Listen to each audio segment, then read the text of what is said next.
Então, boa noite a todos. Estou muito feliz de estar aqui, minha primeira quinta Casu, né, Ampidiana. Eu vou fazer a minha autodescrição. Primeiramente, eu sou uma mulher branca, de cabelos compridos, estou com um pullover, né, da cor clara. Atrás de mim eu tenho um fundo branco, né? Eu me chamo Cristiane Branquinho, sou promotora de justiça do Ministério Público do Estado do Rio de Janeiro, já há 21 anos. Sou uma pessoa de meia idade, né? 50, vou fazer 50 anos no próximo mês. É, e estou presidente da Associação Nacional de Membros, né, do Ministério Público que atuam na área do idoso e da pessoa com deficiência. Essa é a nossa primeira, quer dizer, é a minha, né, primeira Quinta Ampidiana enquanto presidente.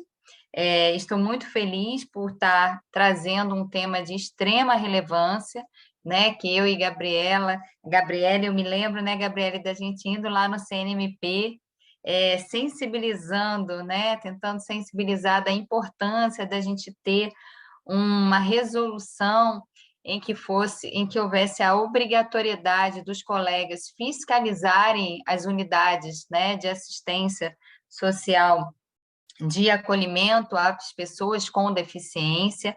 Então, esse é um tema que me é também muito caro, né? Houve também um trabalho assim incansável de uma equipe maravilhosa no Ministério Público do Estado do Rio de Janeiro também na formulação de um roteiro. E aí a gente também, né, participou e se envolveu bastante.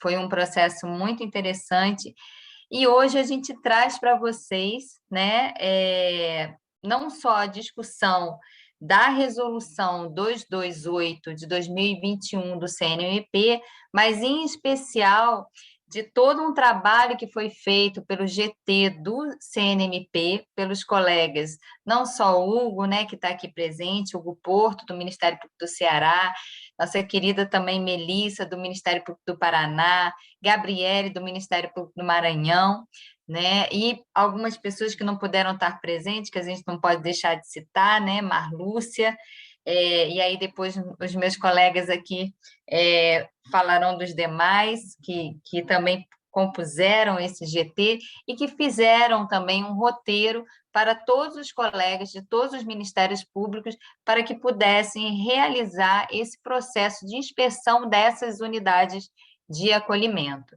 Então, eu agradeço aos intérpretes de Libras, né, que estarão aqui conosco durante todo esse iniciozinho aqui de noite, e agradeço a nossa querida Alê, que também torna possível sempre esses nossos encontros, né, das quintas ampidianas, que nós, depois de após a partida de um querido colega de nome Cazu, que era uma pessoa extremamente presente nas pautas, né, da pessoa idosa, nós resolvemos batizar, né, essas quintas como Quintas Cazu.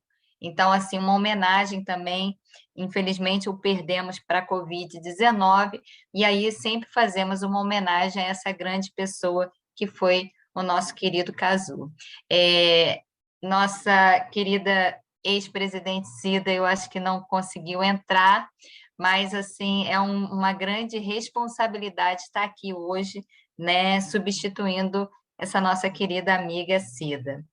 Então é isso, eu vou passar a palavra para a Melissa, que é quem vai começar falando um pouquinho desse roteiro, né, Melissa, desse trabalho aí árduo, dessa equipe tão maravilhosa, e depois ela vai passar a palavra para Hugo e também para a Gabriele. Muito obrigada e uma boa noite para todos nós. Boa noite a todos, todas. É um grande prazer estar aqui com vocês, atendendo esse pedido da nossa presidenta, Cristiane Branquinho. Que alegria, né, ter você nesse posto, porque a gente tem certeza que tudo vai ser bem conduzido, né? Assim como a gente tem já em em outros ambientes. Eu fico muito feliz de você estar desempenhando esse papel nesse momento, não é? Eu sei que a sucessão não é fácil, dado o calibre da nossa querida Cida, então eu fico bem feliz de ter você conosco nessa empreitada, né? Nos liderando, né? Na Ampid e em outros ambientes também. Gostaria de agradecer o convite para falar um pouquinho aqui. Antes de mais, gostaria também de fazer minha autodescrição.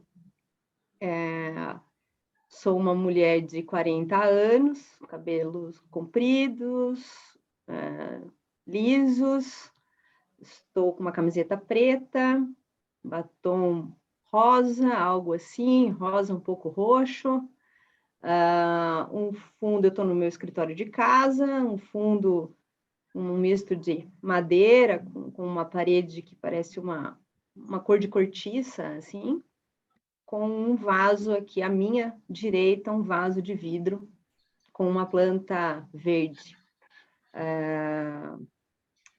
Além disso, acho que é bom que eu tenho uma cola aqui, a gente pode se auto-olhar, acho que eu não esqueci de nenhum detalhe. Então, eu estou aqui, na verdade, queria para aceitar esse convite da Cris, juntamente com meus grandes colegas, amigos que eu fiz aí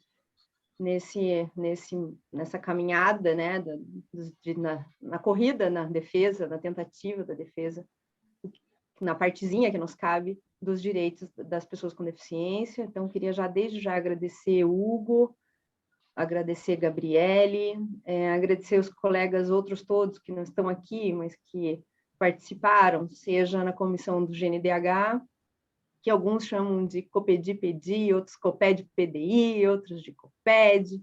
A sigla não é fácil, então eu gostaria de agradecer a cada colega de lá e aos do GT, né? Marlúcia, do GT do CNMP, GT7, né? Marlúcia, Luciana, Sidney, e aos membros assessores que passaram por lá, os secretários, né? Aqui a intérprete de Libras, que alegria ter, né? É sempre uma alegria ver a presença de vocês aqui, é um sinal de avanço, né? Então, é sempre uma alegria. Queria agradecer também a minha equipe que está aqui, estou vendo a Kalinka, que é a nossa assessora jurídica, o Fred, também, Gisele, do nosso administrativo, o Roberto, engenheiro aqui, especialista em acessibilidade, enfim, demais todos os colegas que estão conosco, Sandra, estou vendo aqui por amostragem, né, quando a gente está falando, fica passando aqui na telinha. Enfim, gostaria de agradecer muito o momento aqui, cada um que está aqui, e a todos os momentos anteriores que nós passamos até chegarmos nesse momento, né? Eu vim, na verdade, para contar uma história, né? Contar uma história e conversarmos, né, na sequência sobre o desfecho, desenrolar que essa história está tomando, né? Então, assim, o tema, né, que nos foi dado para hoje é o MP e a fiscalização das instituições que acolhem pessoa com deficiência, a resolução 228/2021. Os colegas me complementem, enfim, ou me corrijam, né, lembrança dessa história, mas desde 2018, em uma reunião que nós tivemos lá na nossa comissão do GNDH, idoso e pessoa com deficiência, o GNDH, né, que está dentro do CNPG, Conselho Nacional dos Procuradores Gerais, nós temos o GNDH e dentro do GNDH a comissão do idoso e pessoa com deficiência. Eu me lembro perfeitamente dessa reunião, porque foi a reunião em que eu fui escolhida ali pelos colegas, aceita pelos colegas como coordenadora da comissão à época.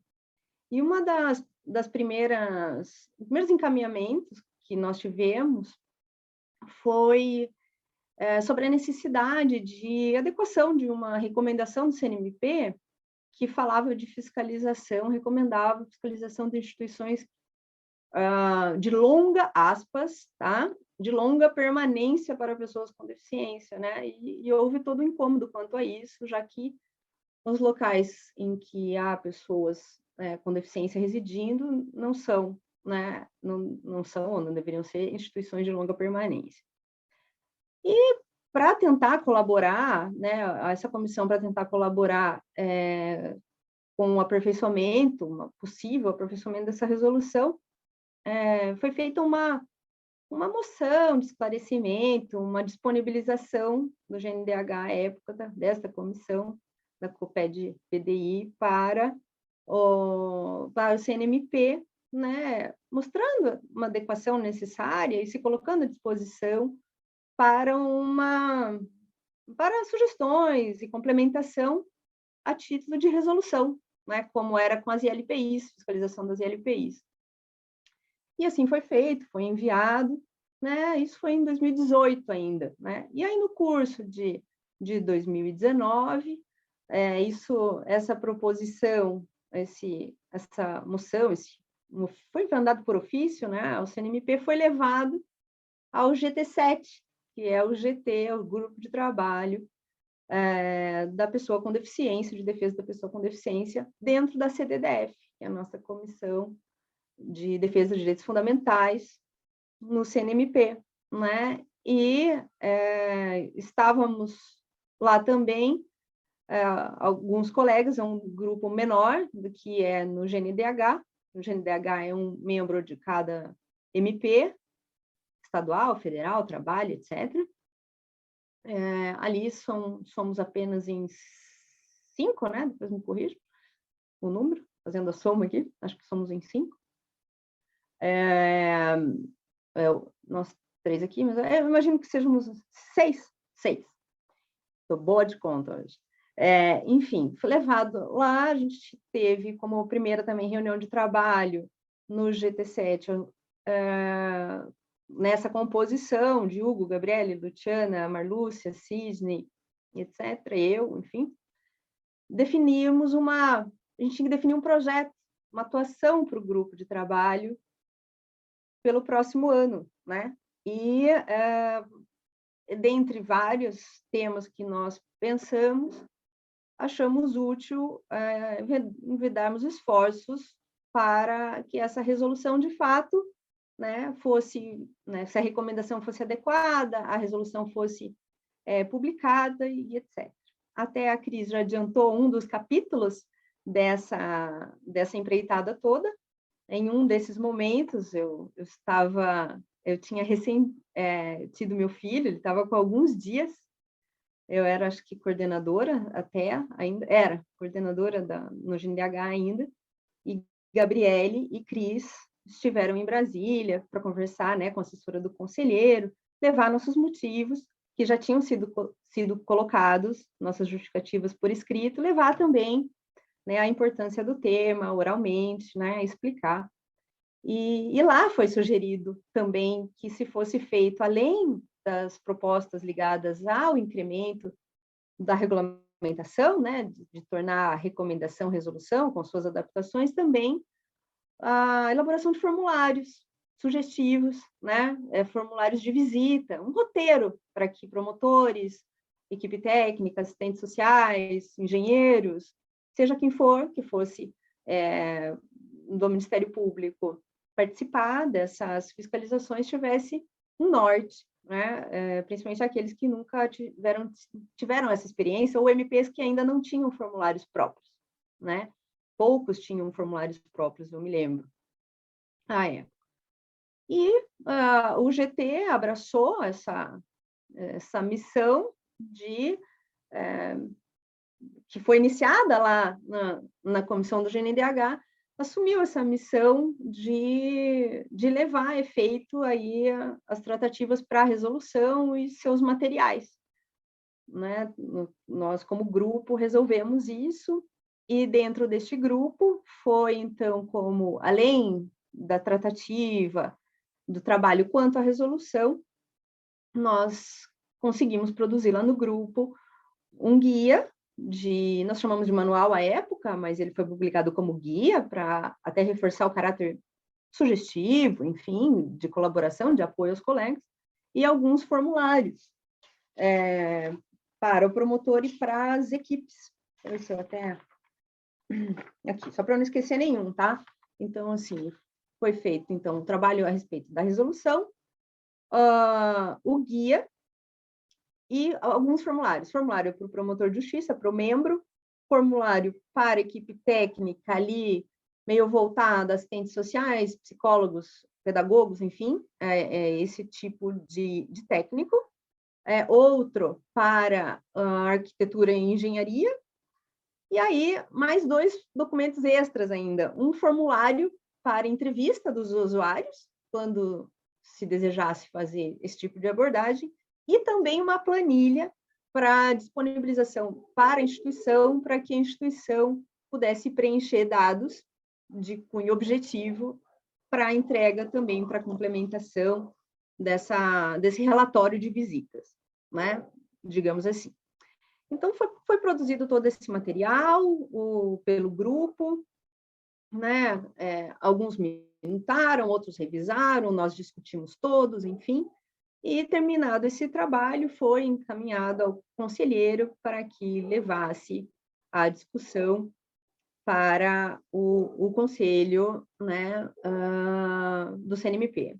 E, enfim, lá, né, a gente...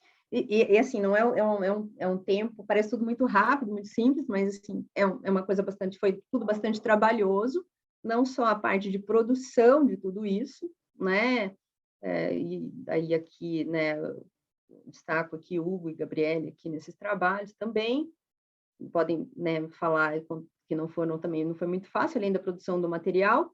Depois o acompanhamento disso, né, a gente fica sempre ali, né, vendo se vai entrar em pauta, o CNMP tem muitas demandas, muitos assuntos, enfim, esse acompanhamento, né, foi bastante intenso, né. E, finalmente, tivemos realmente a substituição da recomendação 64 pela resolução 228, que nós temos hoje, tá? E os materiais que foram produzidos, eles não são vinculativos, eles não são obrigatórios, eles constam no site, depois eu posso colocar aqui o link para vocês no chat. Eles ficaram disponíveis no site do CNMP a título sugestivo, quem quiser usar, pode usar, né? Dentro da resolução em si, o que eu destaco, o primeiro parágrafo é o que traz, assim, vamos dizer, o núcleo duro, digamos, da resolução, que é a definição, né, a previsão de que cada membro do MP atuante na área da defesa dos direitos da pessoa com deficiência deve inspecionar pessoalmente, com periodicidade mínima anual, as instituições que prestem serviço de acolhimento à pessoa com deficiência, tá? Não incluindo aqui os equipamentos da saúde. Faço um destaque aqui quanto ao recorte, né? A primeira coisa que nós pensamos quando estávamos tratando, seja no GNDH, seja depois no grupo de trabalho, meus colegas me complementem depois, mas foi justamente sobre o recorte, né? Quais são essas instituições? Que instituições são essas, né? São só residências inclusivas? São as demais? São instituições em que as pessoas residem ou simplesmente que atendem? Enfim, na discussão nesses ambientes todos, em diversas reuniões, etc., nós chegamos a um certo consenso de que nós não deveríamos nos restringir às residências inclusivas, porque elas são muito poucas no país. No Paraná, por exemplo, nós temos 6, deve ter estados que têm mais, outros que têm menos. São 6. Por outro lado, bom, que não deveria... Alguém está com a... Já parou. Então, não deveria se restringir às residências inclusivas, primeiro, porque são poucas, e segundo, porque onde normalmente nós encontramos problemas, não que não tenha problemas nas residências inclusivas, né? Mas, assim, em geral, naquelas que não estão propriamente tipificadas, categorizadas, muitas delas nem sempre regularizadas, né? Algumas irregulares, algumas clandestinas, enfim. Restringir a residência inclusiva seria restringir, fechar os olhos para uma boa parcela das instituições que necessitam de fiscalização. Por outro lado, feito o recorte de acolhem pessoas com deficiência no sentido de local que elas residam, né?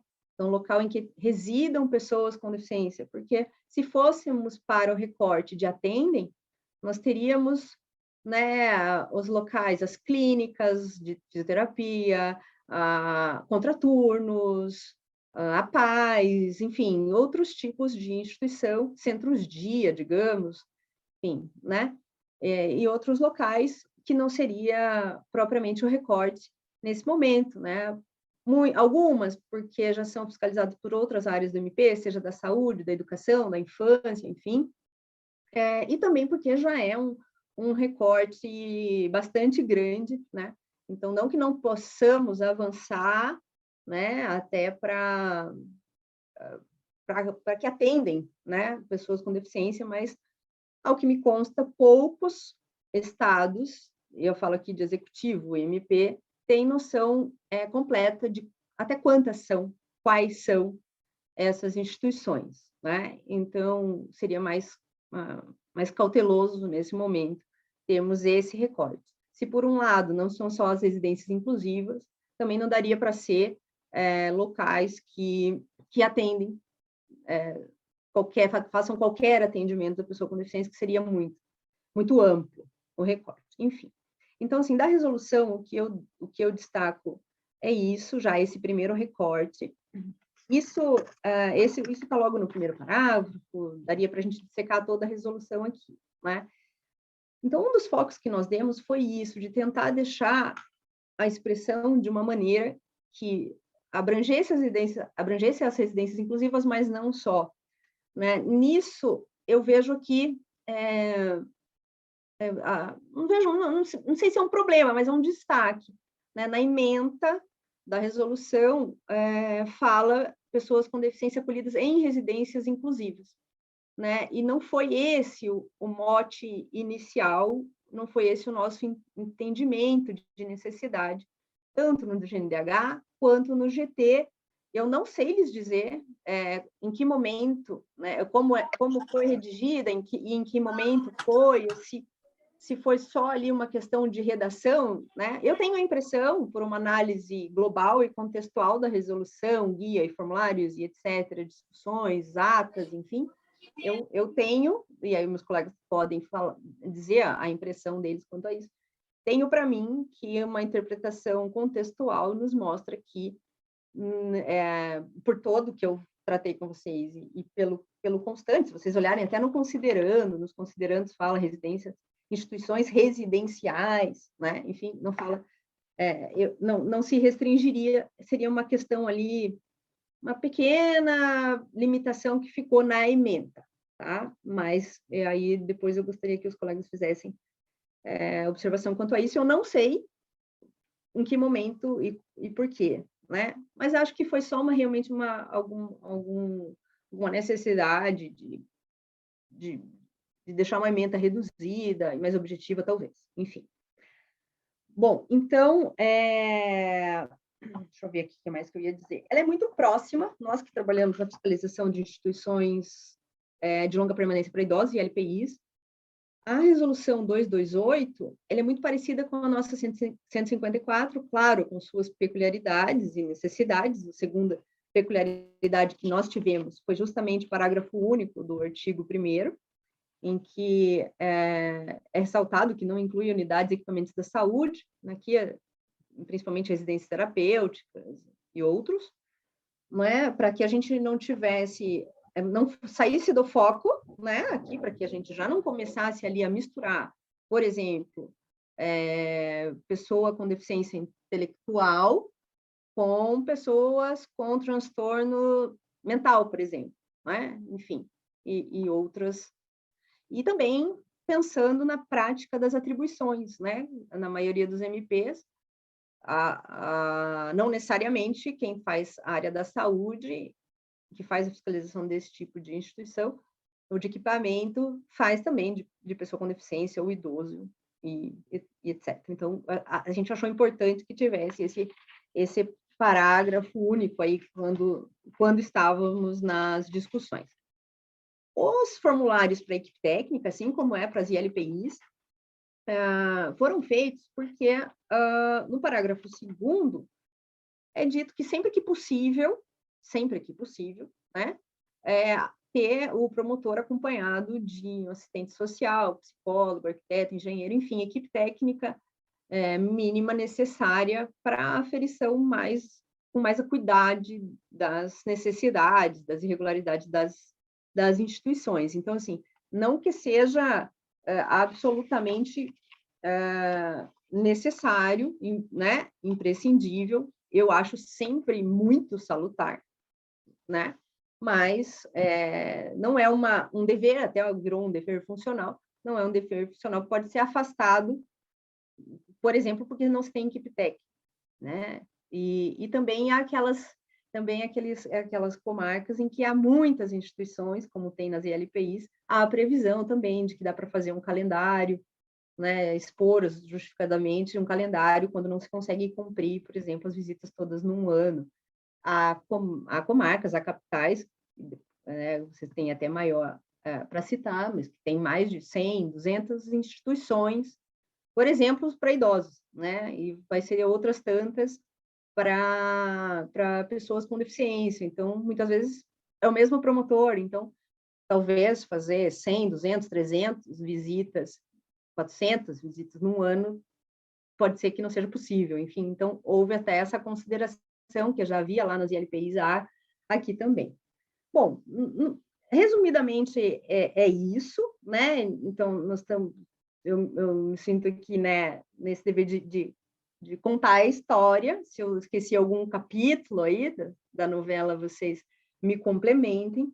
A gente tem muitos assuntos que podem ser interessantes, né? Muitas dúvidas que vão surgir, né? Eu vislumbro dúvidas na prática, não só quais são, na prática, essas instituições, o que fazer quando nós temos mistura de público, de idosos, pessoas com deficiência, pessoas com transtornos mentais. Esse é um problema. A questão das dificuldades de manutenção dos vínculos, né? A desinstitucionalização, né? A gente sempre tentar fazer esse vínculo familiar, os desafios, né?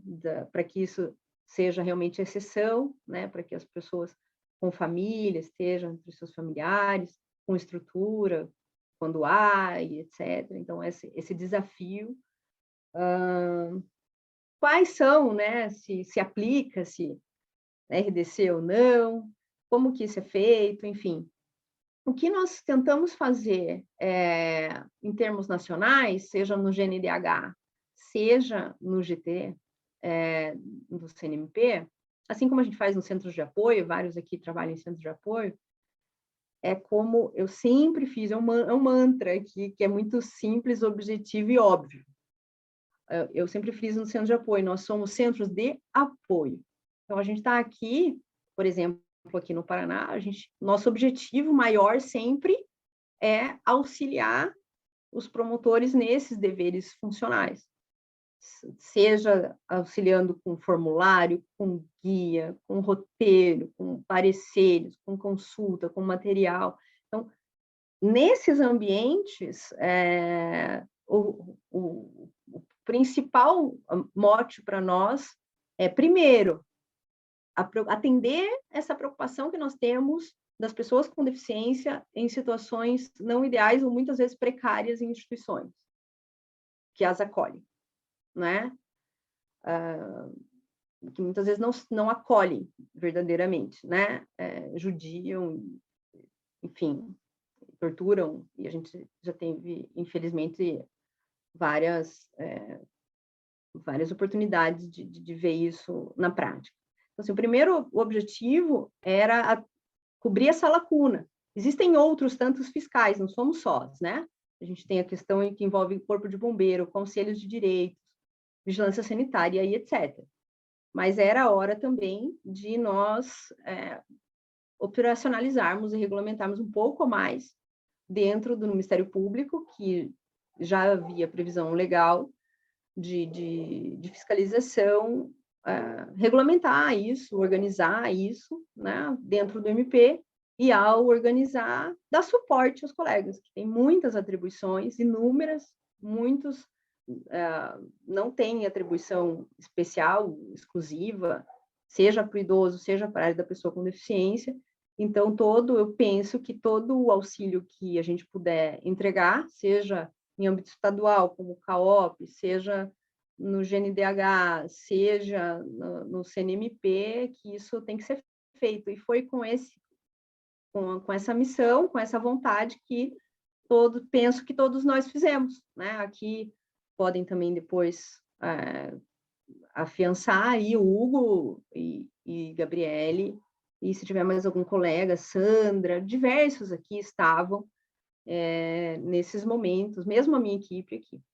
E uma coisa importante que eu esqueci de falar, que eu queria também, eu falei da minha equipe, mas acabei não falando lá da equipe da Gabriele e do Hugo, né, que certamente os ajudaram bastante nessa empreitada.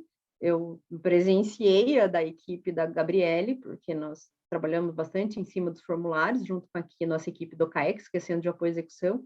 Então, isso eu pude testemunhar, né? Então, sem as equipes, não seria possível. Então, eu gostaria aqui de ressaltar o trabalho deles e agradecer. E foi com esses objetivos, enfim, que a coisa se desenrolou. E eu acho que cabe a nós agora conversarmos sobre o tema. Pode a resolução não estar perfeita, pode o material precisar de atualização em algum momento, pode alguém reparar uma incongruência ou uma possibilidade de melhoria. Eu penso que tudo isso é de melhoria constante, né? Então, cabe a nós agora pegarmos todo esse arcabouço que foi feito com bastante esforço de muitos colegas, e assim, mesmo os que não trabalharam exatamente nesses momentos, tá? Eu contei a historinha do final, né? De 2018 para 2021. Mas o que lastreou essa historinha aqui? Foi todo o trabalho anterior de diversos colegas, né? Muitas vezes mais antigos que nós que trabalhamos nesse material todo. Então, assim, foi o trabalho deles que lastreou tudo o que nós fizemos daqui para frente. Então, assim, é muita gente envolvida. Não são só esses que agora colocaram as cartas na mesa, né, e trabalharam.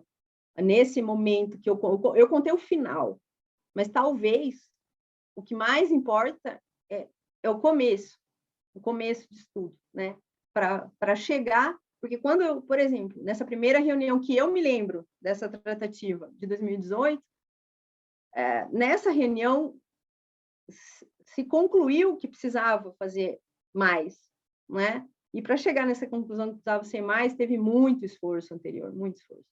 Então, assim, eu agradeço a esses todos que eu falei e lembrei, porque também minha memória já não é das melhores, e aqueles todos que trabalharam muito para que a gente pudesse fazer essa dinâmica toda que nós estamos apresentando hoje. E também tem todo o esforço da equipe lá da CDDF, do conselheiro que levou à frente, dos conselheiros, dos procuradores gerais que aprovaram até em termos de GNDH. Quando essa nossa proposta de resolução foi enviada do GNDH para o CNMP, houve uma reunião lá no CNPG, e eu estava lá, todos os procuradores gerais unanimemente concordaram e validaram aquele pedido de resolução. À época, a presidente do GNDH era a doutora Carmelina, ela que levou. Então, assim, é muita gente envolvida. São os colegas que atuaram, os procuradores gerais, depois a CDDF, sua equipe, conselheiros, os conselheiros que lá votaram, a equipe, até o último momento, a equipe que vai lá e insere formulários sugestivos dentro do site, né? Todos esses. É muita gente trabalhando para que a gente, na verdade, possa começar a trabalhar no que interessa, que é a qualidade de vida dos locais, né, dessas pessoas que estão morando nessa instituição. Bom, eu peço desculpa se eu falei muito, não sei se falei mais do que deveria, mas, enfim, é o que eu senti necessidade de dizer agora. Me desculpem alguma incoerência, alguma falha, me apontem e me complementem, por favor. Obrigada, Melissa. Não, foi tudo ótimo. Eu acho que agora a gente pode chamar o Hugo, né, para falar, não sei se Hugo ou Gabriele. Foi Bom, importante a gente saber, né, toda essa eu vou... trajetória aí. Bom, eu não sei, eu fico aqui, Gabi, eu posso falar, não sei se você está com a questão dos Hugo, filhos, como você achar eu, melhor, eu fico aqui para... se você puder, eu estou com medo aqui do meu filho acordar de novo, porque ele já acordou algumas vezes. Aí eu não sei se vou conseguir acompanhar até o final, mas Não, vai lá, eu vai quero lá. acompanhar. E assim, também vou ser bem breve, gente, porque falar depois de Melissa, falar depois de Hugo, vocês sabem, quem já conhece esses dois monstros do direito, pessoas humanas maravilhosas, assim, sabe, que realmente são extremamente exaurientes em tudo que fazem, em tudo que falam, tudo que se propõem a tratar.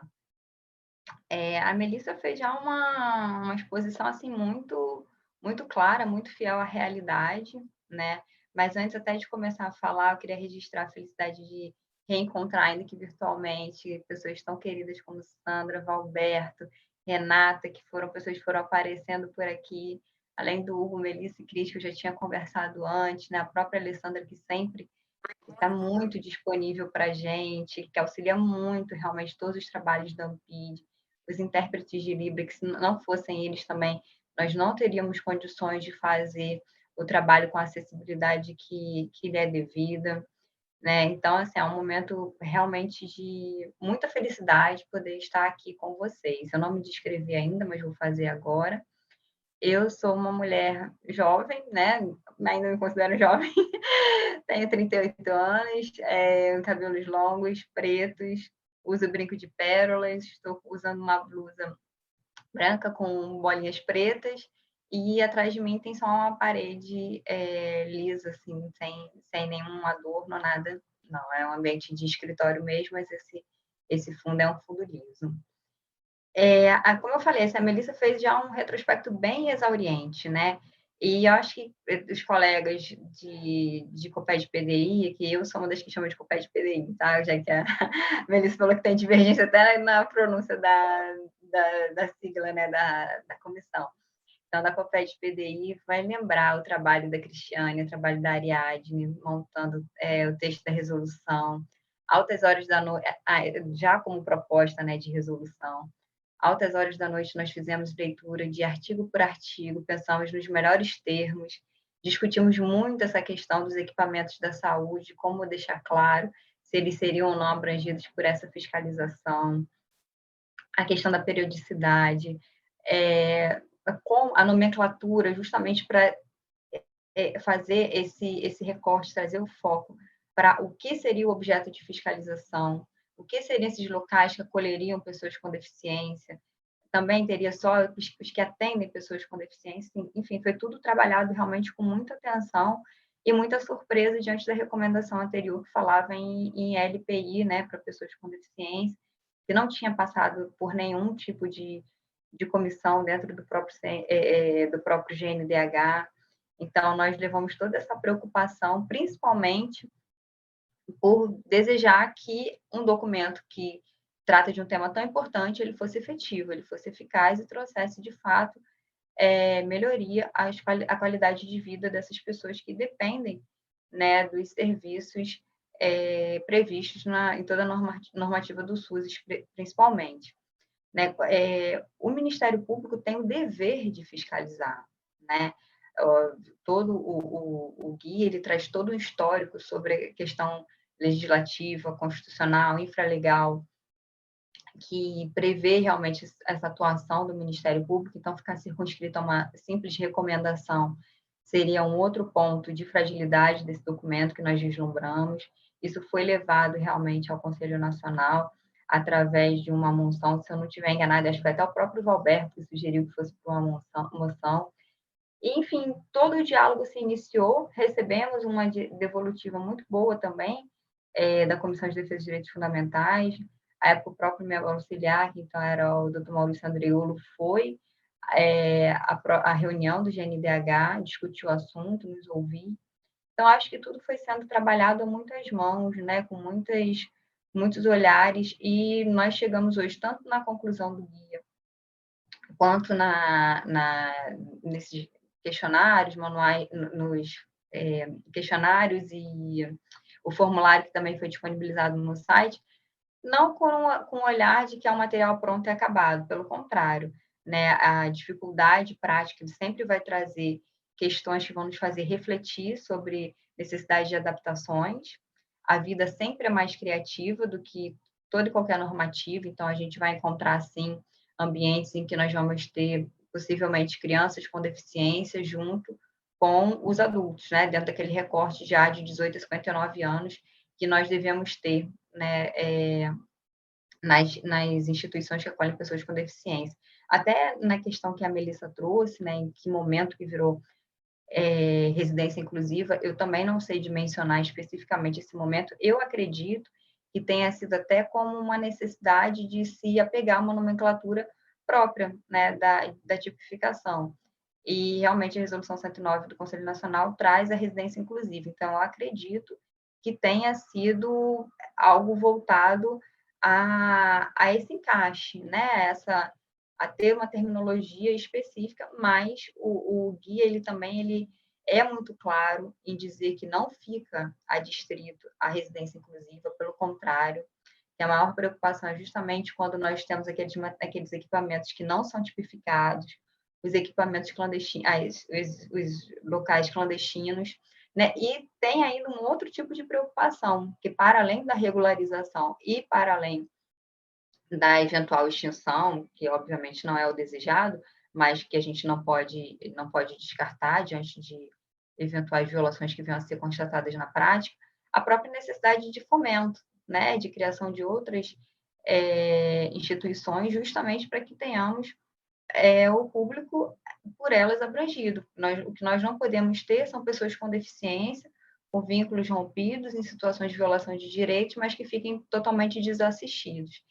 Então, com base realmente no que prevê toda a normativa do Conselho Nacional de Assistência Social, a própria resolução que traz já um balizamento mínimo, né? A Melissa já citou o artigo 2º, que fala da necessidade de uma atuação interdisciplinar sempre que possível.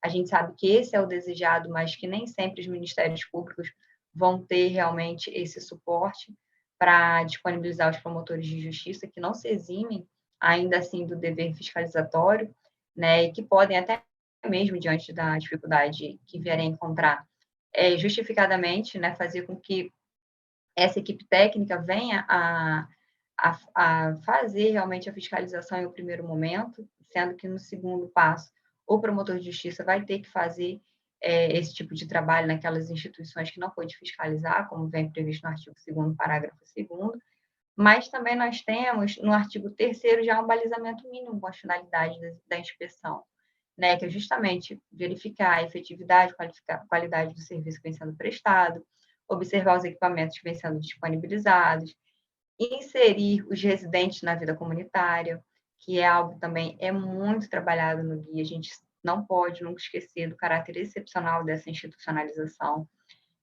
É certo que, por vezes, a desinstitucionalização vai ser muito difícil de ser alcançada, mas a gente precisa sempre atuar, tanto na inserção dessa pessoa na vida comunitária, como também na questão do fortalecimento de vínculos, né, o restabelecimento de vínculos que se encontram rompidos. Então, esse é o norte que a gente sempre tem que ter vinculado, né, a essa atuação do Ministério Público.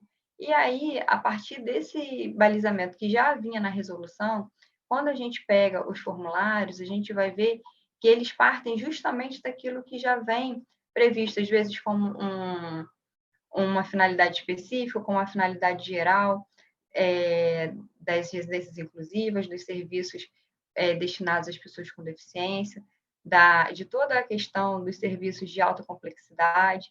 E aí nós destrinchamos em perguntas, né, já de forma objetiva, para que, como vão ser muitos aspectos, no momento em que o membro do Ministério Público ou sua equipe técnica ingressar nesses locais que vão ser fiscalizados, ele já possa ter algumas diretivas. Porque se a gente deixasse um tema que é árido, um tema que nós temos poucas instituições ainda identificadas em termos de Brasil, né? No levantamento que nós fizemos à época, tínhamos 221 instituições. Se a gente for pensar isso para um país tão extenso quanto o Brasil, é muito pouco, né? Então, se a gente simplesmente lançasse essa resolução sem ter esse olhar mais específico sobre o que fiscalizar, ou se fosse algo que ficasse com respostas muito amplas, nós nunca conseguiríamos ter um balizamento mínimo, né? Ainda que com cunho sugestivo, mas para que o Ministério Público, dentro do seu dever de atuação, pudesse buscar a melhoria do serviço, né?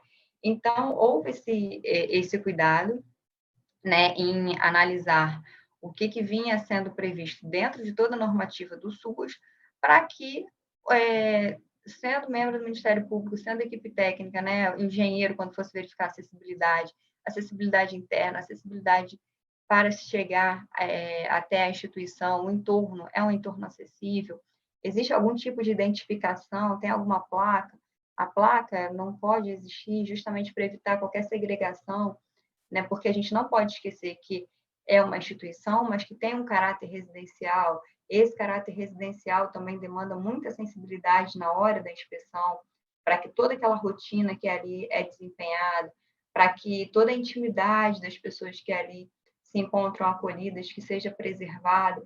Então, todas as perguntas dos formulários foram destrinchadas sempre com base nessas normativas já do SUS, para que fosse possível até mesmo,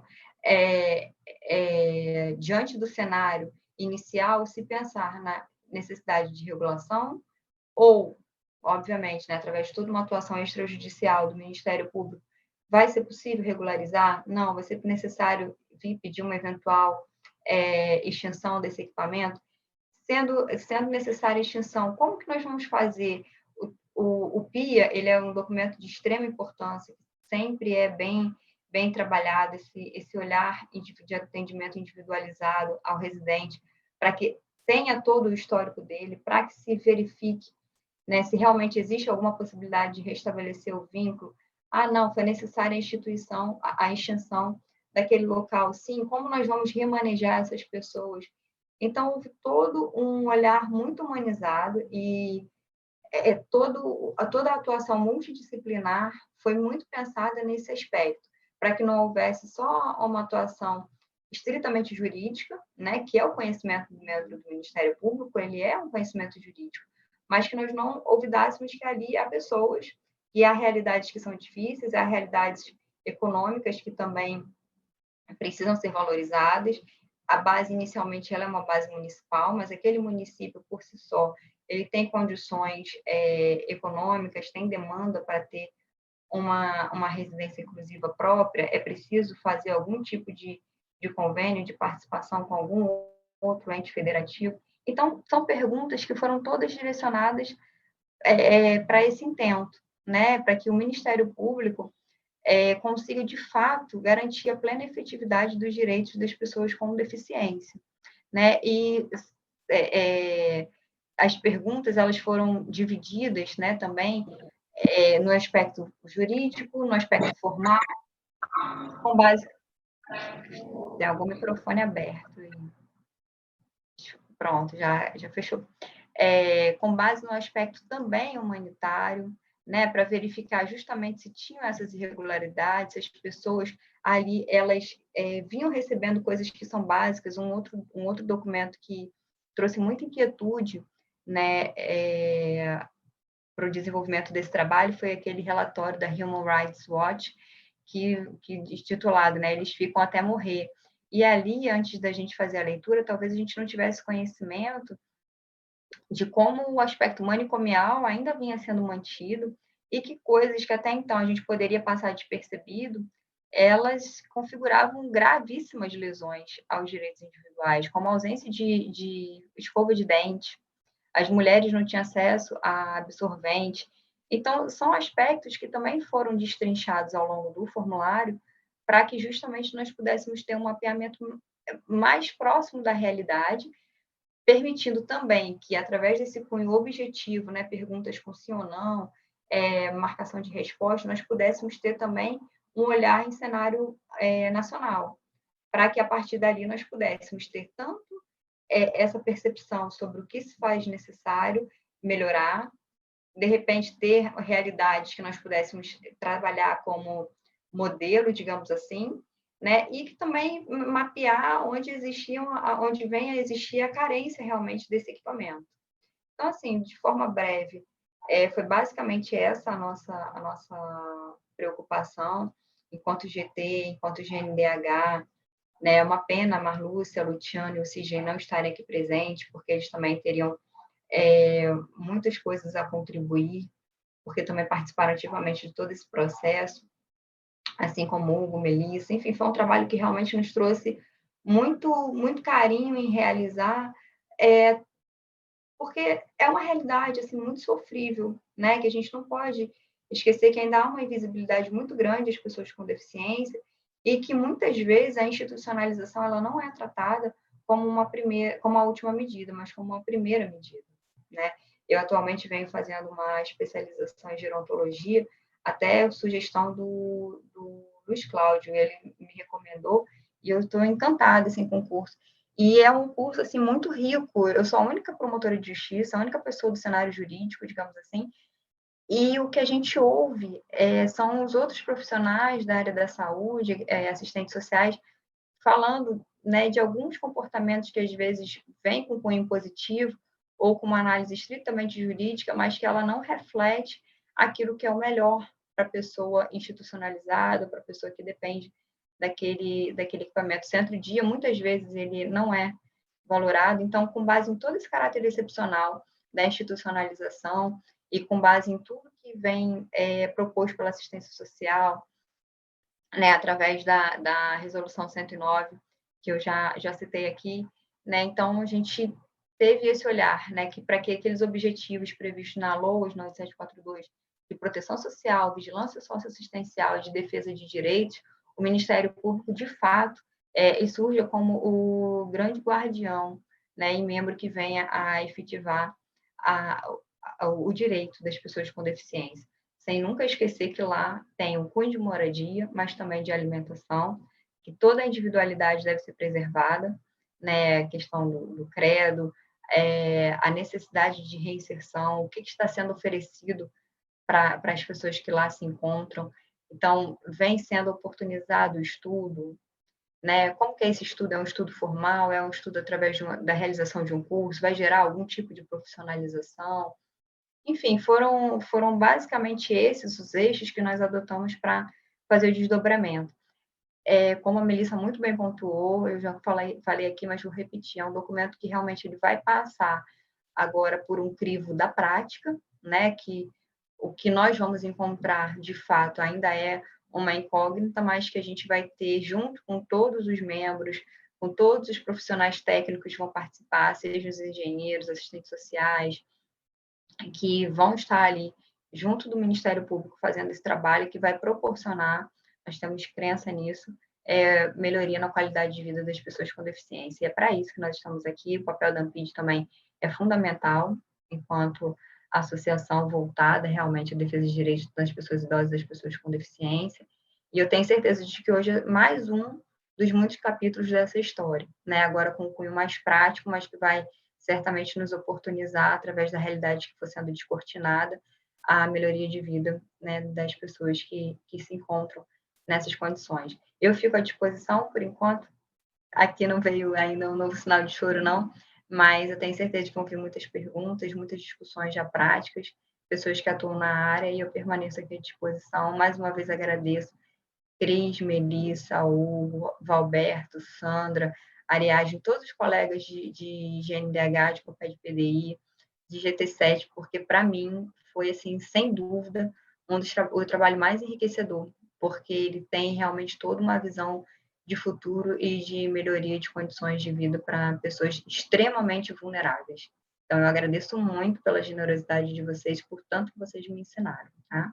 Obrigada, fico à disposição aqui. Obrigada, Gabriele. Vou passar para o Hugo, então, para a gente poder depois ir para as considerações. Obrigada. Boa noite a todas, a todos aqui, falar depois da Melissa e da Gabriele, até porque fica feliz aqui, eu estava assistindo aqui, tão contente aqui, a Gabriele e a Melissa, vai falando aí, que estão falando, né, sempre com muita propriedade, né. Primeiro, eu quero agradecer também o convite, E, antes de mais nada, Cris, de desejar aqui a toda a nova diretoria a certeza de sucesso nessa nova empreitada, reconhecer aqui o trabalho todo das gestões anteriores, Cida, Alexandre, sempre no processo de avanço, de evolução. Eu vou me audiodescrever, meu nome é Hugo Porto, tenho cabelos negros, em uma luta constante para que eles não iniciem tão cedo o processo de prateamento, mas está chegando, tenho pele parda, estou com fone de ouvido, trajo uma camisa azul com listas brancas, tenho 48 anos, sou do Ministério Público do Estado do Ceará, tenho ao fundo uma parede amadeirada com um quadro com crianças soltando pipa e no outro uma gravura, né? Eu queria começar aqui, primeiro, reconhecendo aqui um trabalho que foi feito em equipe, um trabalho que durou bons meses e, no período inicial de avaliação, de levantamento, para sabermos onde deveríamos melhor depositar nossos esforços e a continuidade também do trabalho do grupo anterior, do GT, o coletivo que compunha o GT anteriormente, dando sequência, e a questão apontada da pessoa com deficiência, ela tem uma correlação importante com tudo que a gente tem discutido dentro da ANPID, dentro do CONAD também, dentro da própria da COPED PDI. Quero aqui fazer uma referência também para um coletivo, um grupo dentro do GT heterogêneo, né? Nós tivemos a riqueza de termos promotores de justiça, no caso de regiões distintas do Brasil, né? Do Nordeste, do Sul, tivemos colegas como a Luciana, o Sidney, que são do MPU e têm uma visão do Ministério Público Federal, do Ministério Público do Trabalho. Então, tivemos assim uma riqueza, uma iluminação muito interessante e diversificada para sabermos assim construir um material, construirmos uma ideia, na verdade, uma proposta que visse o Brasil de uma forma distinta. A gente sabe que são várias realidades. Nós temos estados que possuem uma certa musculatura na rede de proteção, outros bastante frágeis ainda, em construção. E a política da pessoa com deficiência é uma política nova, uma política que vem fortalecida com a Convenção e, mais notadamente, com a vigência da LBI. Temos aí 5 anos da vigência da LBI, e esses elementos todos foram norteadores das decisões que tomamos, né? Decisões aqui, um trabalho indiscutivelmente de todos, e faço aqui também um destaque para a doutora Fabíola Sucasas, que ao final teve uma participação, ela pega já um momento final, mas teve uma participação importante para a aprovação desses instrumentos, dessa resolução e de uma nova que agora também foi publicada, relativa às normativas, alteração de concursos públicos, as vagas reservadas para pessoas com deficiência nos concursos públicos do Ministério Público. E também da equipe toda de apoio lá, Andréia, Marina, enfim, todos que fazem o GT e a CDDF, né? Essa juventude da política da pessoa com deficiência motivou que a gente construísse um material, tanto um guia quanto a própria resolução, de uma forma um pouco diferente. Numa leitura, a resolução não é tão grande, mas numa leitura já se percebe que ela vai para além da fiscalização das residências inclusivas ou dos equipamentos que não são da área de saúde, mas são destinados a residências coletivas desse segmento. A própria resolução traz essa preocupação de que a gente possa fazer um levantamento e sermos também indutores da política da pessoa com deficiência, trazendo ali dentro dos territórios, das comarcas, né, temos ali um elemento de catálise ou de aceleração desse processo. E eu pego um pouco aqui a palavra da Gabriele, onde ela coloca da importância de que a gente aproxime os colegas do sistema de justiça das outras áreas do conhecimento, né? Fiscalizar ou ser indutor de uma política como essa, da pessoa com deficiência, exige uma atividade multidisciplinar, né?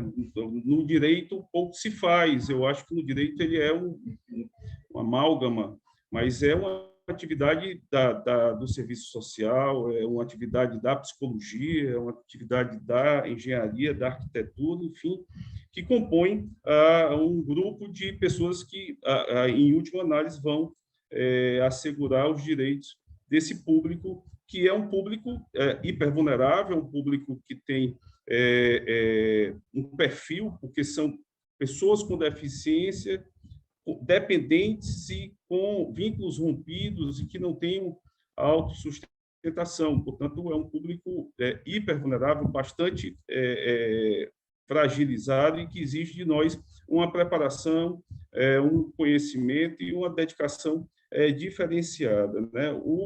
Quando a gente pensou em construir um guia, a gente chegou a uma pergunta que era: eu devo focar na política da pessoa com deficiência ou eu devo colocar a política da pessoa com deficiência como um elemento que deve dialogar com as demais políticas? Então, quando a gente vê a construção do guia, além de passar por todo o sistema de direito e garantias da pessoa com deficiência, a construção de um modelo inclusivo constitucional e como ele se irradia dentro do próprio sistema do ordenamento jurídico brasileiro, aí dando os dispositivos que impõem ao Ministério Público esse dever de ser tanto um fiscal quanto um indutor de políticas públicas, mas no momento seguinte a gente foca muito na importância de conhecer os SUAS, de conhecer as normativas, de conhecer os serviços, equipamentos, as diretrizes dos SUAS. A gente percebe um distanciamento ou déficit de parte dos colegas ou mesmo do sistema de justiça dessas normativas.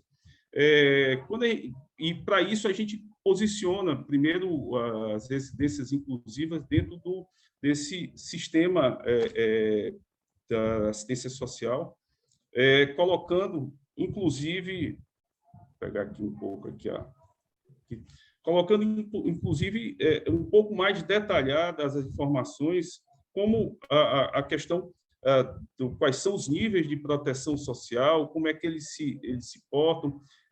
A residência inclusiva está incluída em que nível né, dessa proteção, está na alta complexidade, quais são as características delas, o que é que o colega vai se deparar quando chegar em uma fiscalização e quais são as diretrizes e as normativas que vão nortear toda essa atividade, como fazer esse diálogo com as outras áreas do conhecimento, como um matriciamento, uma vez que, até pelo princípio da incompletude das instituições, é necessário que haja uma articulação com a rede de saúde, com a rede de educação, uma vez que a residência inclusiva o nome está dizendo, a residência coletiva, as pessoas ali moram e devem ser respeitadas na condição de moradores e não de pessoas que são objeto de uma fiscalização, como muitas vezes a gente se depara com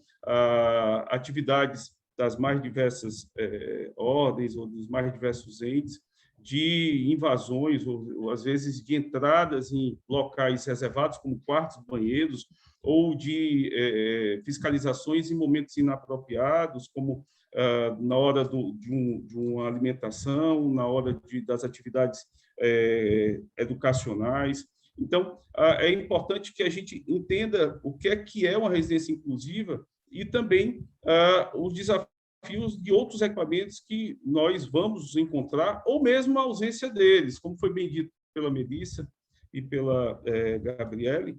A ideia não é só fiscalizar as residências inclusivas. O censo de 2018 traz um número muito diminuto no país, mas existem tantos serviços que são de gestão do poder público, mas são totalmente fora, não tipificados, totalmente alheio às normativas, como a gente vê, às vezes, um serviço destinado a pessoa em situação de rua, onde ali tem uma pessoa com deficiência, às vezes idosos, comarcas e cidades pequenas, não é incomum se deparar com essa mistura de pessoas dentro de políticas inteiramente distintas, mas que, por uma questão do desconhecimento ou, mais ainda, por imposições que dizem orçamentárias, que não é, na verdade, a verdadeira razão, mas que você vê muitas vezes como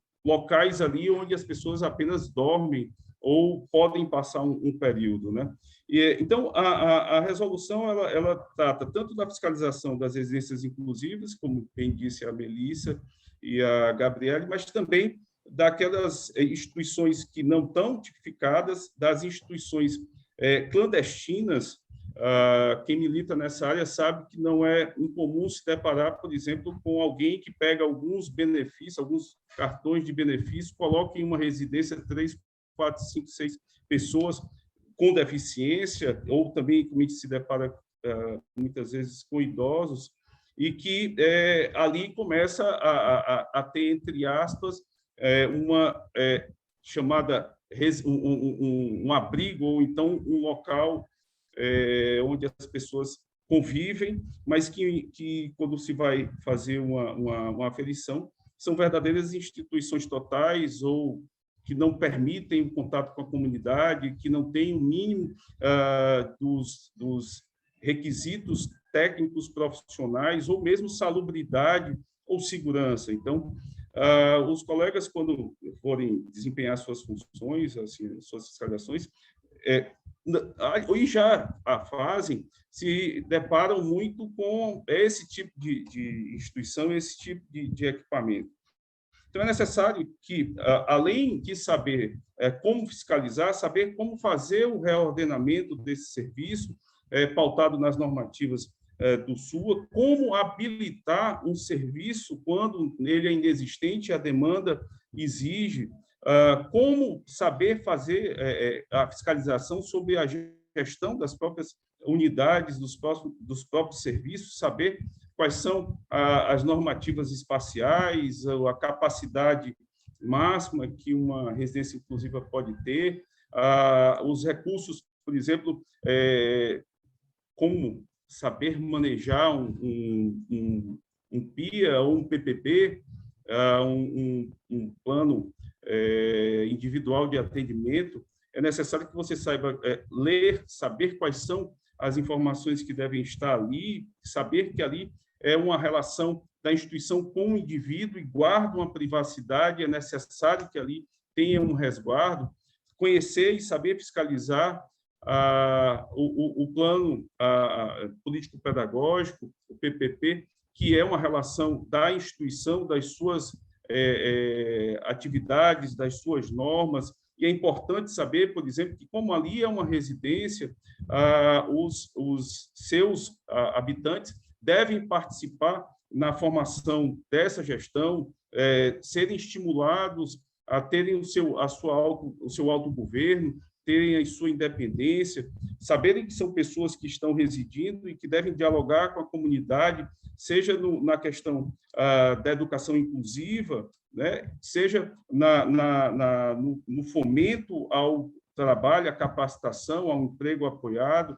Então, uma residência inclusiva antes nada mais é do que uma residência como a que nós vivemos, com a diferença de ser coletiva, mas que deve ter todo o respeito, o resguardo, que as pessoas possam guardar seus pertences e ter a sua individualidade preservada e a sua convivência o seu credo, a sua orientação sexual, enfim, que seja estimulado o Estado ou a organização do terceiro setor que faça a gestão, o faça sabendo da importância do que ali representa uma unidade que onde residem pessoas com deficiência das mais diversas modalidades, e que ali eles estão como um fomentador para que essas pessoas possam desenvolver as suas habilidades, possam serem desinstitucionalizadas, haja um processo de recomposição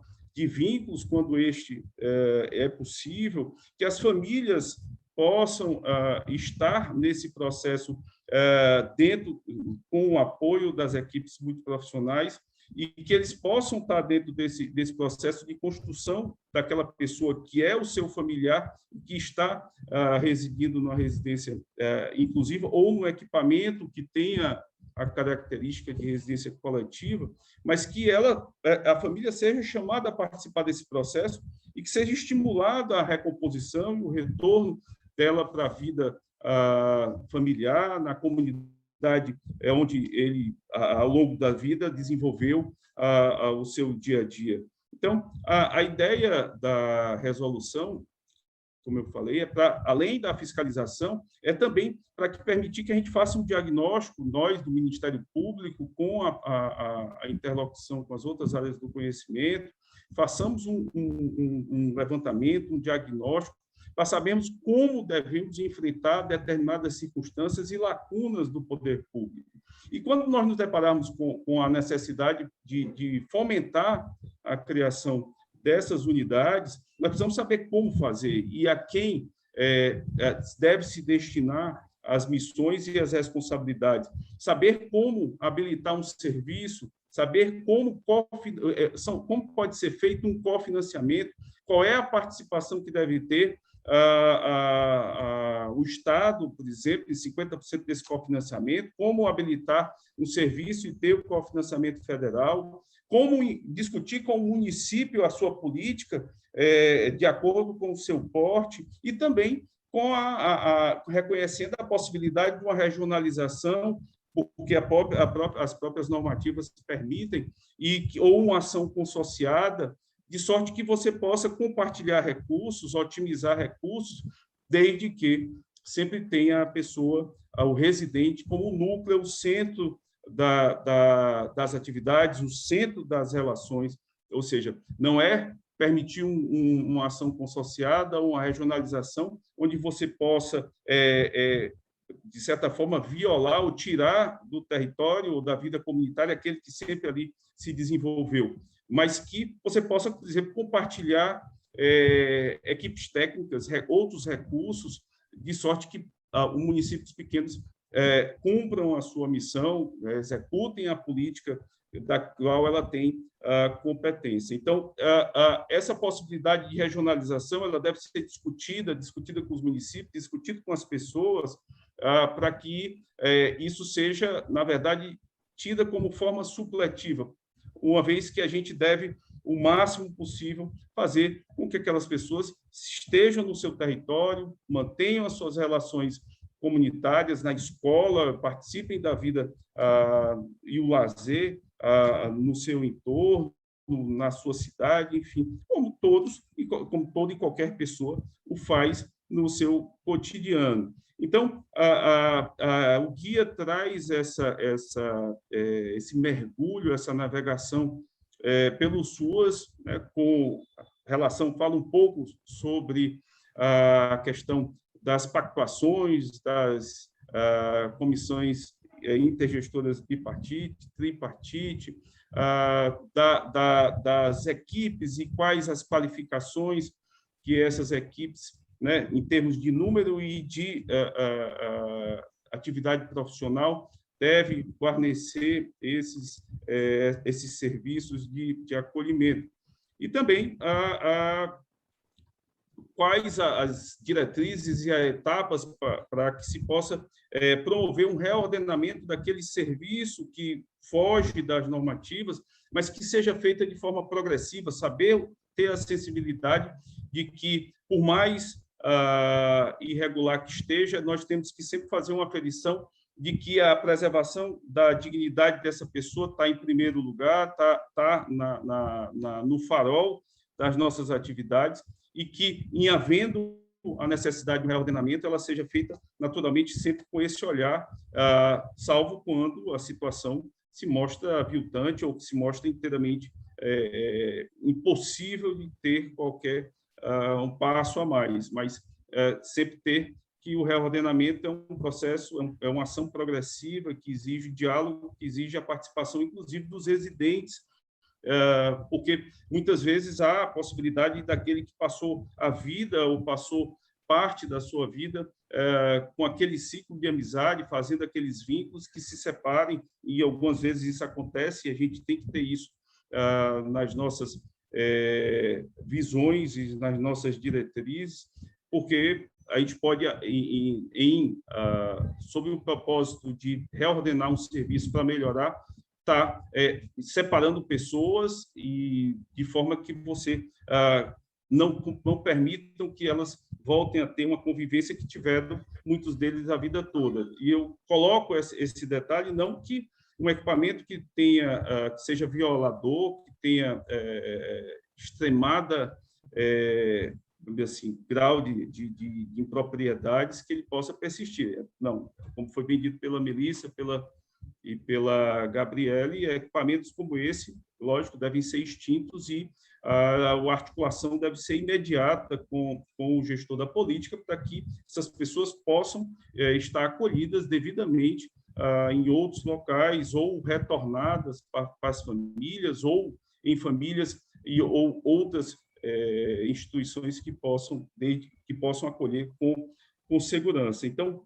a ideia do guia e também da resolução é muito mais de fazer com que a política possa se desenvolver, possa existir e desenvolver dentro de cada município, dentro dos territórios, que a gente possa, com esse levantamento, também começar a perceber quais são os atores fundamentais nessa política. Por exemplo, existe no artigo a necessidade, num dos artigos da resolução, a necessidade de fazer um levantamento, um diagnóstico. E é interessante que a gente saiba dialogar com os conselhos de direito, aquelas cidades que possuem conselhos municipais, por exemplo, direito da pessoa com deficiência, ou se não, do Conselho Municipal de Assistência Social, ou de uma política de direitos humanos, que a gente possa dialogar para fazer uma construção com esses colegiados, assim como também possamos conversar com os próprios gestores da assistência, com o COEGEMAS, que é o Colégio de Gestores, para que essa possível atividade conjunta, em parceria, catalise os resultados, né? Muitas vezes o Ministério Público não conhece as instituições clandestinas, as instituições que não são tipificadas e que o próprio poder público também não tem uma interação, mas é possível que com essa ação articulada a gente possa fazer, cada colega na sua comarca, na sua cidade, possa fazer esse levantamento, inclusive contemplando todas essas unidades, uma vez que ali estão residindo pessoas com deficiência e que exigem naturalmente que seja cumprido todo o normativo e, em última análise, também seja garantida a dignidade delas e todos os seus direitos, seja na questão da segurança alimentar, seja na questão da educação, na acessibilidade, para que se possa exercer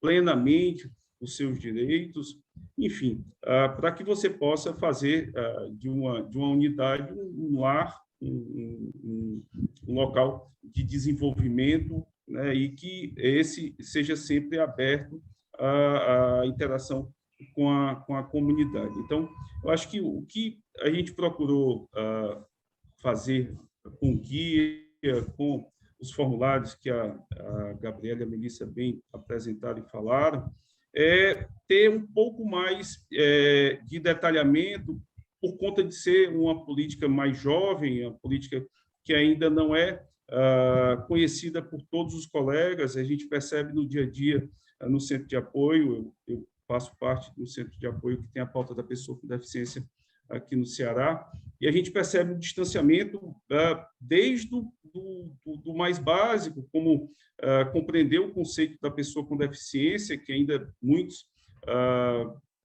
se orientam ou, pelo menos, entendem de uma forma anterior à própria convenção, da importância de que você possa ter ali na pessoa com deficiência, na verdade, um titular de direitos e não um destinatário de direitos, que seja protagonista e não uma pessoa que é destinatária de um assistencialismo. Infelizmente, isso ainda é muito comum, a gente vê, principalmente quando a gente fala da política da educação inclusiva, os colegas discutem bastante, inclusive, modelos anteriores, e isso ainda está muito arraigado dentro de uma cultura. Nós, do Ministério Público, temos aí uma formação ainda muito tradicional e, até pela nossa idade, geração, muitos de nós aí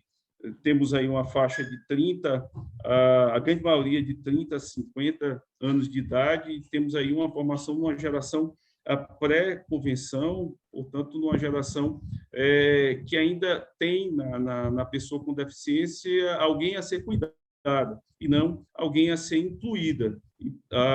Então, a resolução ela também procura contribuir com essa visão, com esse entendimento, e também fazer com que a gente tenha dentro do país, né, dentro da heterogeneidade que o Brasil mostra, uma grande rede e uma grande política destinada à pessoa com deficiência, desde a política do município, que se interlace com a política estadual e com a política nacional. O que ainda é um desafio, haja visto que a gente vê ainda de lacuna e de inexistência, não só de serviço, mas muitas vezes até mesmo de entendimento dentro do próprio sistema de justiça, né? Não é incomum todos nós aqui que somos da ANPID ou trabalhamos diretamente com o público da pessoa com deficiência, sabemos dos desafios, às vezes até do diálogo com o colega, e é esse colega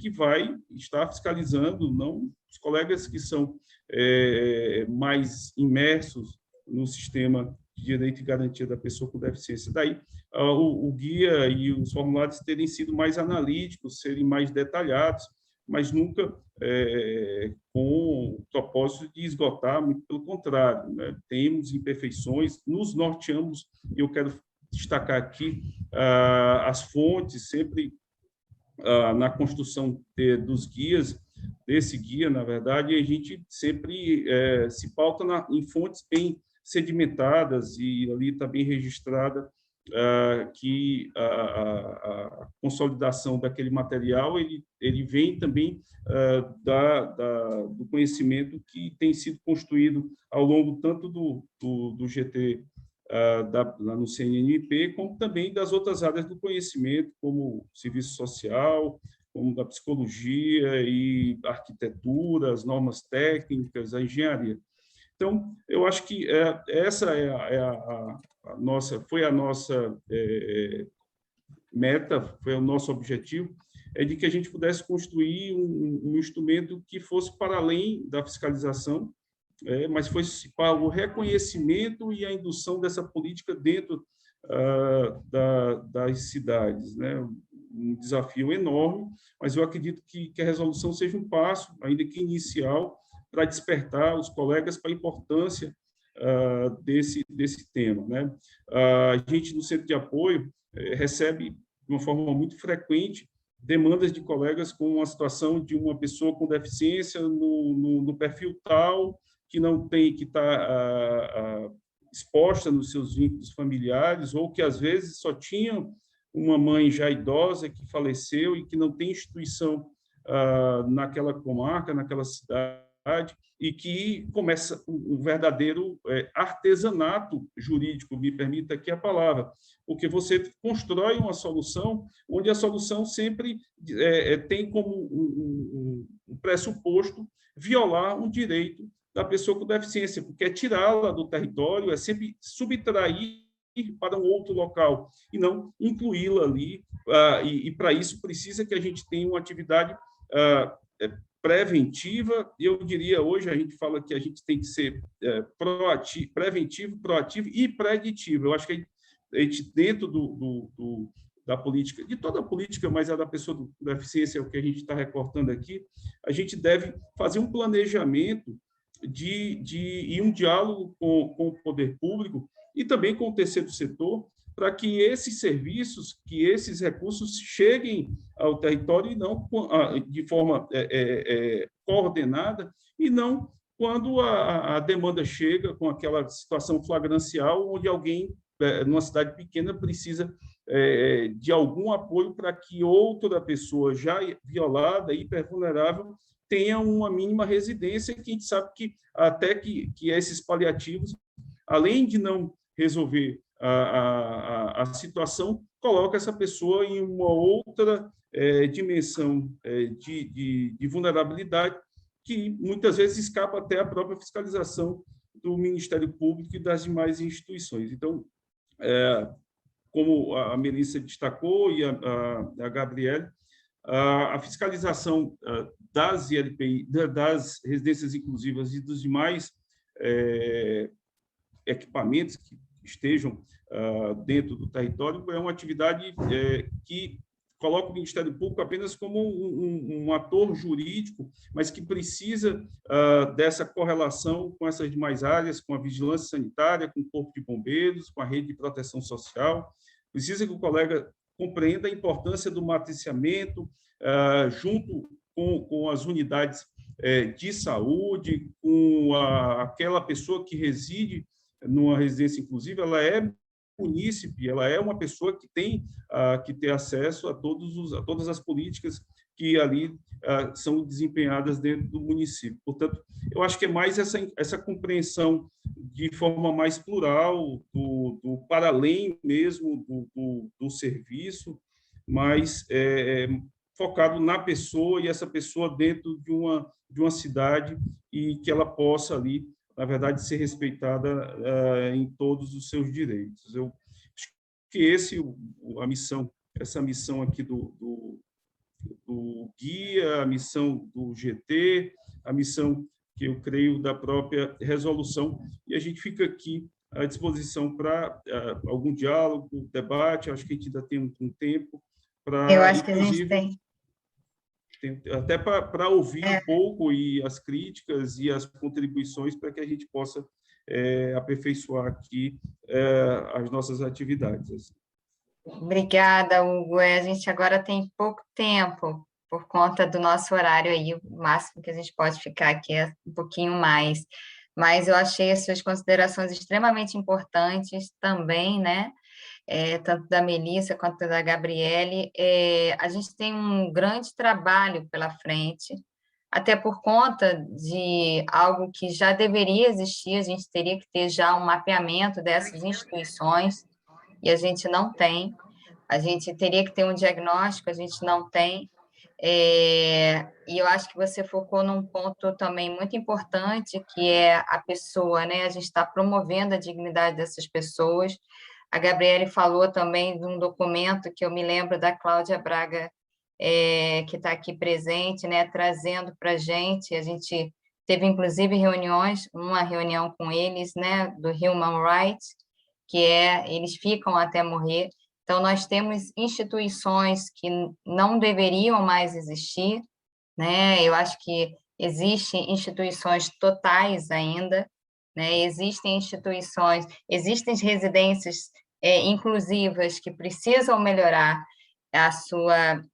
o seu funcionamento para que haja um respeito maior à autonomia, a dignidade dessas pessoas, mas eu acho que a gente tem também instituições que a gente precisa trabalhar com a DISINS, né? Que é algo que é muito caro ao Ministério Público, né? É uma atribuição extremamente importante do Ministério Público, assim, no sentido de estar nesse processo, que é um processo que é de toda uma rede, né? Não é, o Ministério Público nem deveria ser a parte central aí, né? Mas a gente acaba também participando disso diante da continuidade de alguns serviços.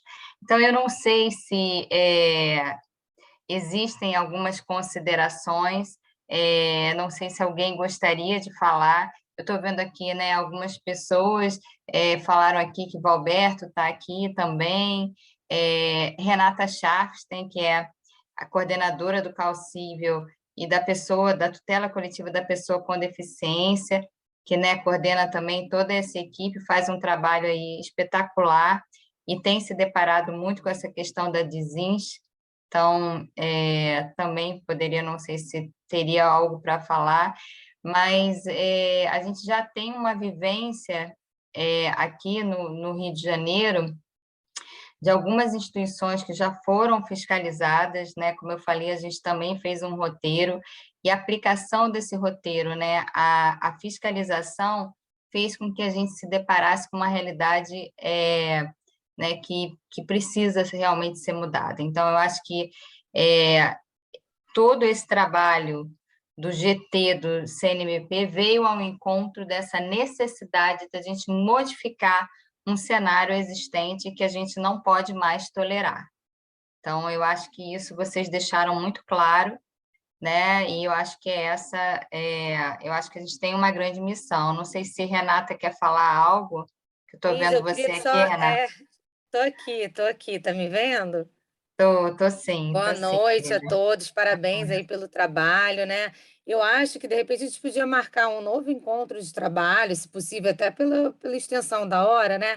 Para que a gente possa pensar em alguns desdobramentos interessantes, assim, pela nossa prática, depois que a gente lançou aquele roteiro e começou esse trabalho de reordenamento da rede, que já tem um tempinho, a gente enfrentou algumas situações que eu acho que é interessante levar para o grupo.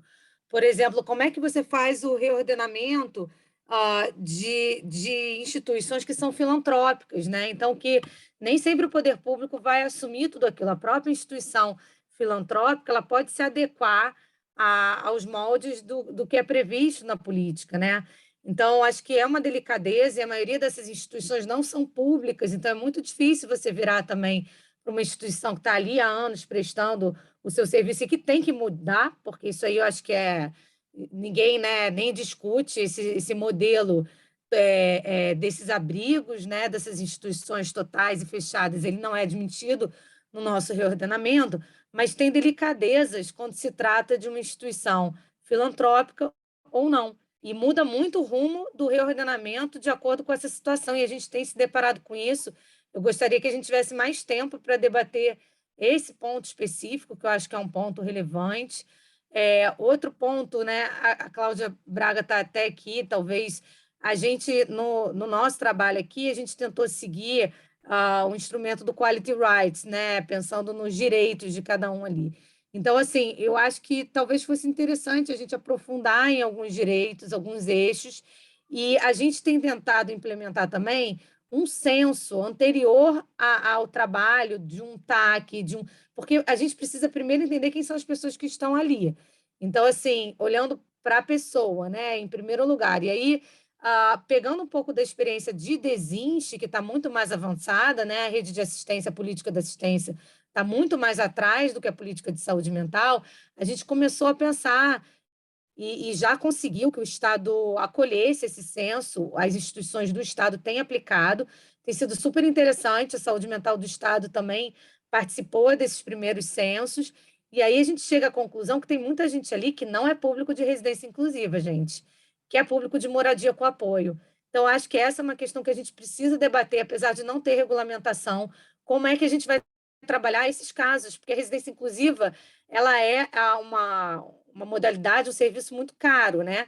E que precisa ser implementado sem dúvida alguma, mas às vezes é complicado você chegar no município e pedir 20 residências inclusivas. Lógico que isso é uma questão estruturante, né? Que você tem que fazer de maneira gradual, acordada, um TAC, mas eu acho que após o diagnóstico, após o censo, o nosso maior desafio enquanto MP é como fomentar esse reordenamento. E, assim, talvez trazer um pouquinho dessas experiências fosse interessante, né? Ouvir os técnicos, as pessoas dessa área mesmo, que se aprofundaram nesse tema, para que a gente possa, dentro do MP, ter uma unidade de orientação, porque eu acho que os colegas...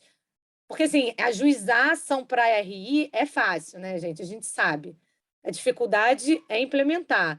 E é lógico que, nesse meio tempo... Renata, eu diria a dificuldade é ter uma decisão, porque, em regra, elas são difíceis, pelo menos o que a gente tem constatado, e quando vem elas são quase que inaplicáveis, porque a pessoa, o julgador de sistema de justiça não entende muito do SUAS, e quando vai fazer as decisões, elas são muito difíceis de serem aplicadas, pelo menos é o que eu tenho visto.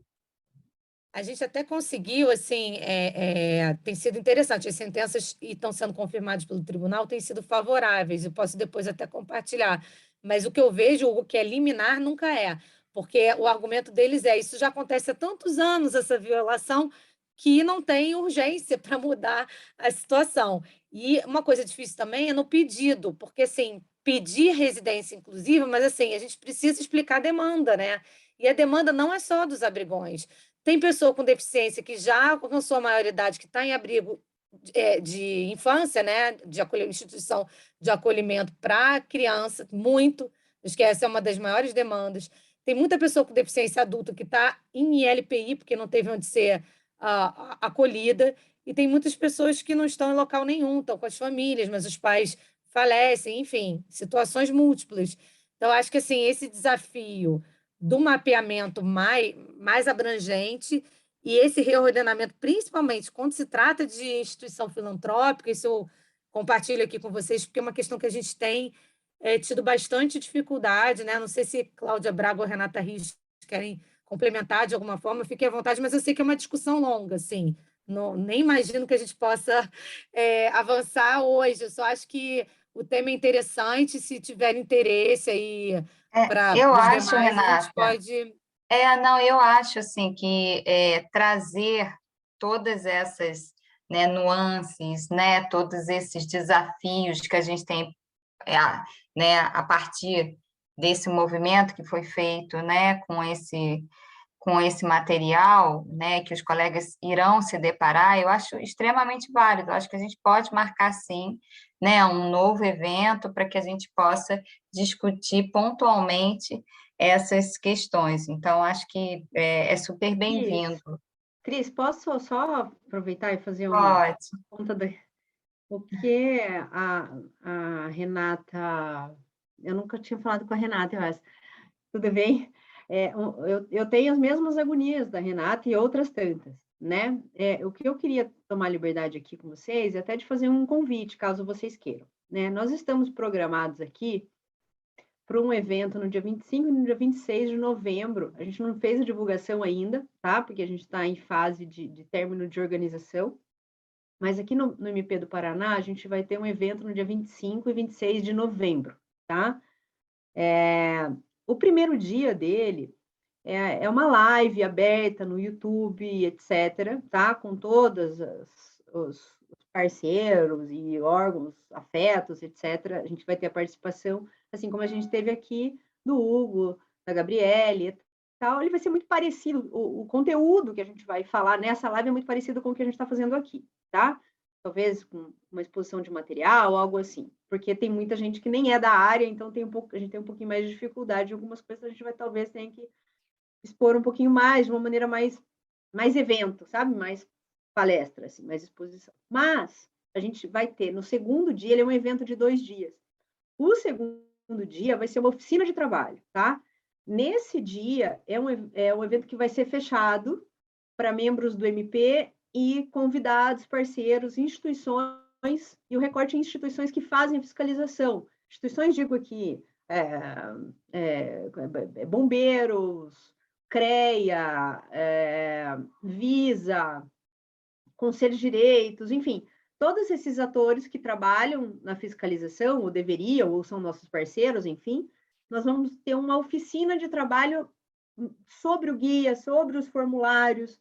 Então, a gente separou ali um roteiro para que, com a participação mais dos técnicos, até eu acho que a Adriele deve estar aqui, que é uma das nossas assistentes sociais aqui, eu quero que eles sejam os protagonistas desse evento, né? A gente colocou ali como umas instigações iniciais programadas, com falas de quem já fez a vistoria, já fez uma visita de fiscalização, como foi, são todas pessoas que participaram da formulação ali, da elaboração do formulário, o Hugo e a Gabriele vão participar, né, provavelmente, se quiserem, vão levar os técnicos deles também, enfim. A ideia nesse dia é que seja algo muito parecido com o que a gente está fazendo aqui, só que já com os conhecimentos e apresentação prévia do material. Então, a gente vai entregar o guia, vai entregar os formulários, vai passar esse artigo que eu passei ali no chat, e já vai ter tido no dia anterior toda essa conversa que a gente está tendo aqui, para no segundo dia 26, ser mais fechado, que vai ser com inscrição e tal, para a gente ter mais ou menos um controle, né, de quem está participando, para não ter, de repente, uma própria pessoa de uma instituição ou uma pessoa do público de fora, enfim, porque a gente vai poder discutir estratégia, né, quais são as dificuldades do MP, as nossas sensibilidades, enfim, como que a gente pode trabalhar, para discutir só essas questões intrincadas, né? A gente teve uma pré-reunião aqui com a equipe da assistência social, com o Centro de Apoio à Execução aqui. Então, a gente já teve uma pré-reunião com eles, a gente já pontuou, assim, questões controvertidas e sensíveis, algumas delas parecidas com a que você está colocando, para que a gente possa discutir enquanto grupo de trabalho. E a nossa vontade é que esse grupo se dê bem, que a coisa flua de uma maneira que a gente possa manter esse grupo de trabalho para além do evento, porque é só um evento para esclarecer a instituição da existência da resolução e dos materiais, mas a gente quer manter isso ao longo do tempo. Se a coisa rolar, der certo, fluir bem, a gente pode até fazer algo interinstitucional, né? Porque daí, de repente, já tem lá o MP do Ceará, do Maranhão. Se vocês quiserem trazer alguma coisa do Rio de Janeiro, então vamos envolver a Ampid, então vamos envolver, sei lá. Então, assim, a gente pode ter, no meu sonho, que nesse dia a gente tenha uma identidade entre nós, que o trabalho flua bem e que a gente mantenha um grupo, forme um GT de trabalho mesmo, prático, né, com as nossas assistentes sociais que trabalham lá nas iniciais, nas intermediárias, enfim, e que a gente se encontre algo como uma vez por mês para trocar ideia, para ver como que a gente pode tratar com a política, como é que as coisas estão dando certo, as ações, os taxas, como é que está indo a fiscalização, qual que é, essa questão do formulário, ou essa, sabe? Discutir estratégia mesmo. Então, assim, sem prejuízo da gente fazer aqui via Ampid, né, como a Cris achar melhor, eu convido para vocês também participarem lá, porque apesar de ser um evento, seria dia 26, né, Melissa? Dia 26. Então, a gente pode dias. até divulgar para outros ministérios públicos, eu acho uma iniciativa muito boa, porque a gente começa a fazer um trabalho aí de grupo, né, como você falou, acho ótimo. Eu só peço, assim, desculpas, porque o Zoom vai interromper em poucos minutos, né? A Lê já me chamou a atenção aqui, falou, olha, a gente vai ser cortado aqui. Então, não sei se alguém quer fazer mais alguma consideração de coisa de segundos para a gente poder encerrar aqui, mas, assim, agradecendo, né, a todos que ficaram aqui até o final, a presença de todos, né, em especial o Hugo, Gabriele e Melissa, né, que contribuíram aí com suas falas para a gente entender melhor, né, todo esse trabalho, todo esse material. Mas acho sim que a gente pode desenvolver outros encontros, né, e sedimentar conhecimentos, né, unificar esses conhecimentos, né, esse compartilhamento é sempre muito muito saudável, né? Traz muitos bons resultados. Então, eu agradeço aos intérpretes de Libras também, que ficaram aqui conosco até agora, e a sempre querida, né, a Lê, que faz essas nossas quintas Casu possíveis, né? Então, olha, eu peço desculpas, gente, mas o Zoom só é assim, a gente precisa encerrar. Muito obrigada mesmo, Melissa. Estou te vendo aqui. Obrigada a todos. Obrigada, amigos. Até. Obrigada, tchau.